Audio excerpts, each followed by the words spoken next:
अगोदर 3 बोटांनी वाहिलं होती पूरक मुद्रा आहे. आता या संहार मुद्रेनं काढायचं. ह्या 2 बोटांनी काढायचं. धारण करा मस्तकावर, टाकून द्या. आता आपल्याला तीर्थ घ्यायचं आहे. तीर्थ घेत असताना सुद्धा जे तुम्ही स्वच्छ पाणी आणलंय ते पाणी 3 वेळा मंत्र म्हणून देवावर टाकून ते तीर्थ घ्यायचं आहे. त्याचा मंत्र मी लगेच सांगतो तुम्हाला. म्हणा ओम गुरवे नमः, ओम लिंगाय नमः, ओम जंगमाय नमः, असं म्हणून हे तीर्थ गुरु लिंग जंगमाय नमः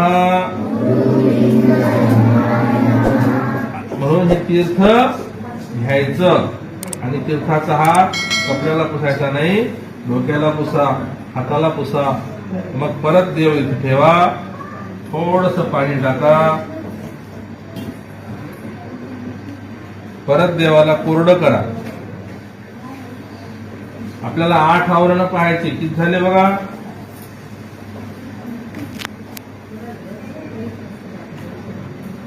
परत देवाला विभूती लावा, नमस्कार करा, आपल्या लिंगाकारात ठेवून द्या. मग जे काही तुम्हाला नाश्ता करायचा आहे, जेवण करायचं ते देवाला दाखवून, देवाला दाखवून नैवेद्य दाखवून ते खायचं. 8 आवरण पहा. गुरुलिंग जंगम 3 एक रूप आहे. लिंगामध्ये 3 झाले. त्यानंतर रुद्राक्ष धारण पाहिजे. रुद्राक्ष भस्म हे 2 5 झाले. त्याच्यानंतर आपण काय केलं, जप केला, 6 झाले. त्यानंतर तीर्थ घेतलं, 7 झाले. आणि 8वं आवरण प्रसाद, देवाला दाखवून प्रसाद घ्यायचा. असं 8ही आवरण या पूजेच्या माध्यमातून पूर्ण होत असतात. हे याचं फक्त असं एक पद्धती आहे. अशा रीतीनं पूजा कराल की नाही, दररोज केली पाहिजे. अशा रीतीनं फक्त धुतलेले कपडे अंगावर घालायचे. आणि पूजेसाठी फार काही लागत नाही. आपला भगवान शिव आशुतोष आहे, फार लवकर प्रसन्न तो होतो. त्याच्या पूजेला मात्र 3 गोष्टी आवश्यक आहे, पाणी, भस्म आणि बेलाचं पान.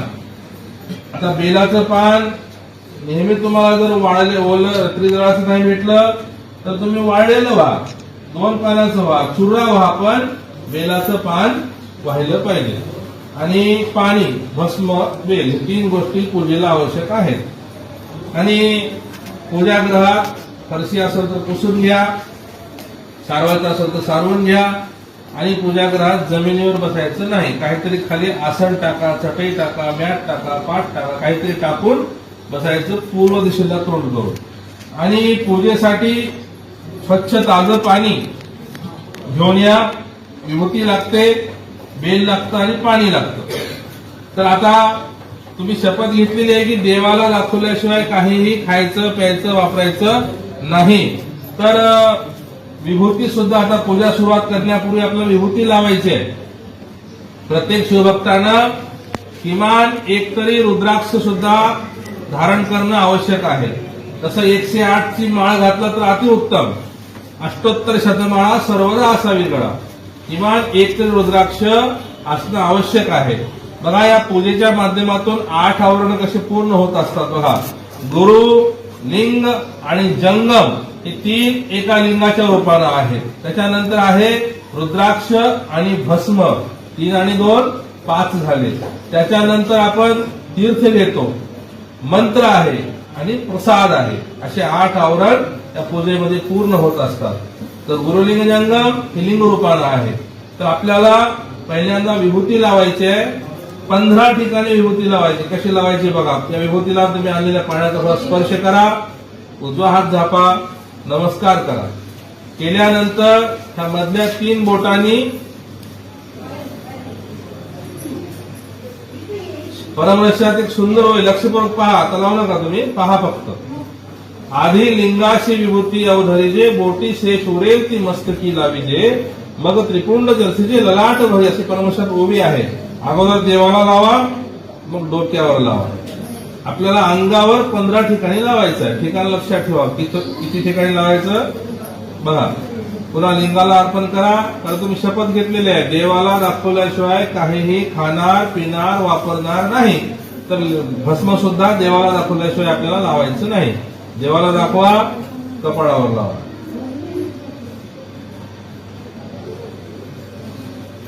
नंतर देवाला दाखवा, उजव्या कानावर डाव्या कानावर.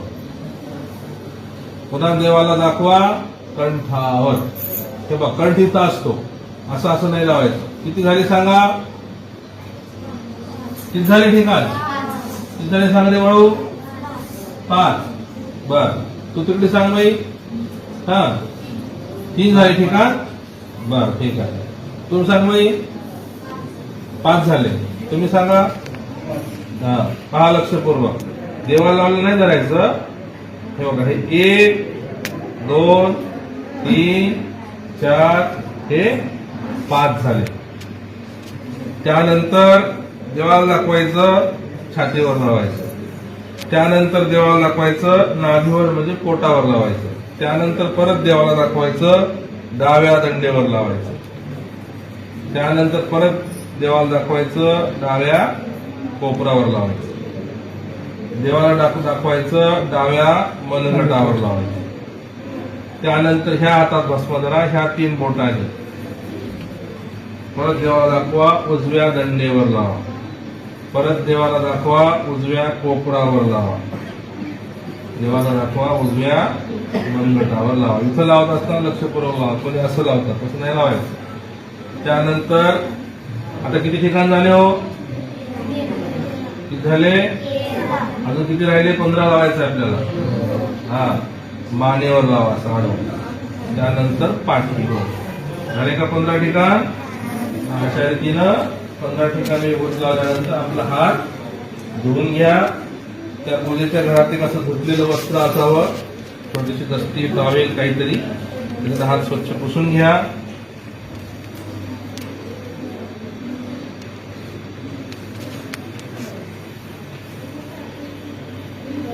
आता आपल्याला लिंग पूजा करायची आहे. त्यासाठी लिंग, त्याला कुरंग मुद्रा म्हणतात. पहा, अशा या 3 बोटांनी घ्यायचा देव. 3 बोटांनी घ्यायचा, डाव्या हातावर ठेवायचं. हे बघा, असं करता येते का? बघा, 3 बोट वर उचला, अंगठा इथे लावा, देव ठेवा असं, आणि पाणी टाकायचं. पूजा मुख्यानं नाही करायची, मंत्र म्हणत म्हणायचं.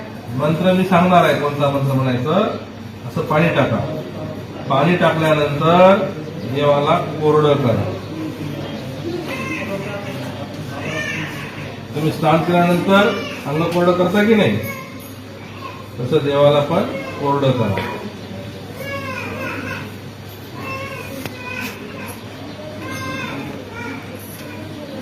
परत देवाला ठेवा. हातावर काहीही विभूतीने काढायची गरज नाही. सरळ देव आपल्या हातावर ठेवायचा. आणि ह्या 3 बोटांनी, जसं तुम्ही 3 बोटांनी अंगाला विभूती लावली तसं देवाला पण बघा, ह्या 3 बोटांनी असं विभूती लावायची. हे 3 पट्टे उमटतात. दिसायले तर तुम्हाला? दिसले? नाही दिसले. 3 पट्टे उमटतात. विभूती लावायची. त्यानंतर बेल व्हायचा. तर बेला संदर्भात असं आहे, बरेच लोक म्हणतात असं व्हायचं का, असं व्हायचं, कसं व्हायचं. आपण फुल कसं वाहतो कोणी देवाला? असं वाहतो. कोणी फुलाचं झाड पाहिलंय का? फुल कसं उगवते? असं उगवते का असं उगवते? असं उगवते. जसं उगवते तसं वाहतो. तसं बेल सुद्धा झाडाला जसं लागते तसं व्हायला पाहिजे देवाला. मधलं पान आपल्याकडे, देठ पलीकडे. तुम्ही तर बेलाचं झाड जाऊन बघा कसं लागते ते. असं उघडं लागत नाही पान, असं सुलट लागते. मग सुलटच व्हायचं. असेल तर फूल व्हा. उदबत्ती धूप समर्पित करा असेल तर. आवश्यक नाही. 3 गोष्टीच आवश्यक आहेत: पाणी, भस्म, बेलाचं पान. मग नमस्कार. नमस्कार करत असताना देवाला डोकं टेकवायचं नाही, कारण तुम्ही आता हे तुमचं मस्तक हे गुरुलिंग जन्माला समर्पित केलेलं आहे. देवाला दर्शन करत असताना डोकं न टेकवता ही एक मुद्रा सांगितली, त्याला लिंग मुद्रा म्हणतात किंवा प्रताप मुद्रा म्हणतात. अशा लिंग मुद्रेनं तुम्हाला नमस्कार करायचा देवाला. केल्यानंतर आता जप करायचा. जप, तर जपाचा मंत्र सांगणार आहे तुम्हाला सामूहिक. हा नाममंत्र आहे, ही क्रिया दीक्षा आहे. त्या मंत्र दीक्षा घेणाऱ्या लोकांना नंतर कानात सांगण्यात येईल, पण तुम्ही ही क्रिया दीक्षा आहे, नाममंत्र आहे, त्याच्यामुळं हा मंत्र जाहीर सांगता येतो. गुरु जय गुरु बसवण्णा जय गुरु बसवण्णा जय तु जगद्गुरु बसवण्णा जय तु जगद्गुरु बसवण्णा